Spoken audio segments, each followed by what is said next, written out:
Made the movie, got rid of everything, but she read it. She read it. Yeah, she read it. Peter Gotti's daughter. Peter Gotti's daughter, Linda Gotti. So it's crazy. Peter Gotti's daughter cooperated. She read it. It's all documented. And it's documented, and this is incredible. I didn't know that. But it brings me to this, which is another thing.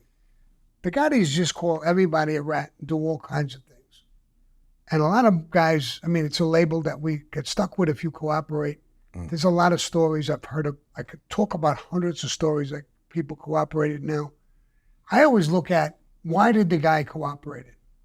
This guy's a tough guy. Why did he? There's always a story. So she didn't have any stories. She just cooperated. Yeah, she was in the bar at the time of the crime. And she cooperated.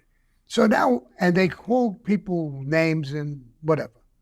Now, John Jr. cooperated, sure as God made apples. Without a doubt. So you agree with that? I mean, he definitely cooperated.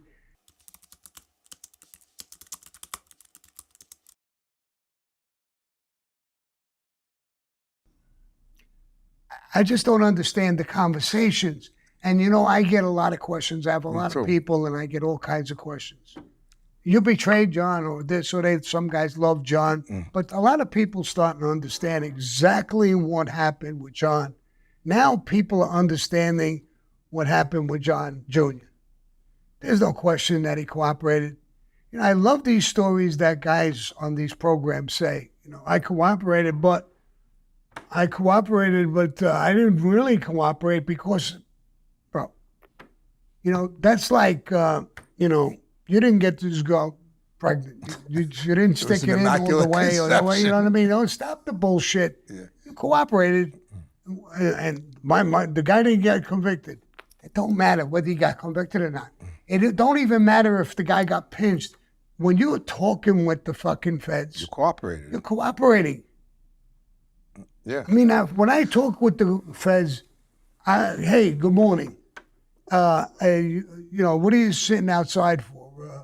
It was cold. The Frank and Matty, the agents who are always on my back. When I come in, my secretary says, it's fucking snowing. It's right before Christmas. The Frank and Matty, they won't even know their names.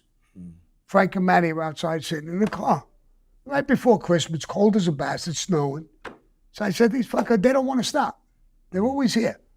So we had cookies and cannolis in my office for other people. So I took some cookies, some cannolis, a couple cups of coffee, and I put it in a box, and I went out, I knocked on the fucking window. They were in the car. The guy opens up the window. What is it, Sammy? I said, don't you ever go home? No. It's fucking Christmas. Go the fuck home. Stop. Get off my back a little bit. That's our job. Here, I got cookies and coffee for you. At least to keep warm. He said, no, we can't take that. It's not a fucking bribe. Yeah. It's cookies and coffee. Yeah. You could take the fucking thing. Don't worry about it.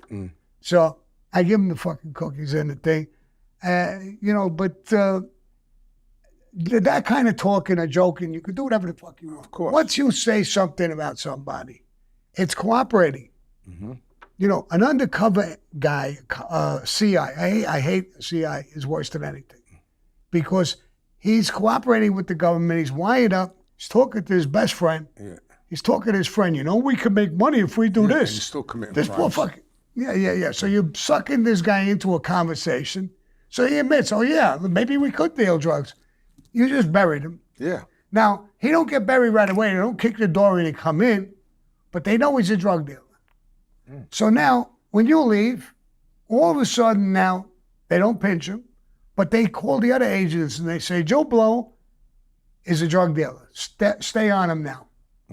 So 3 months from now, the guy gets pinched. He don't know what hit him or why.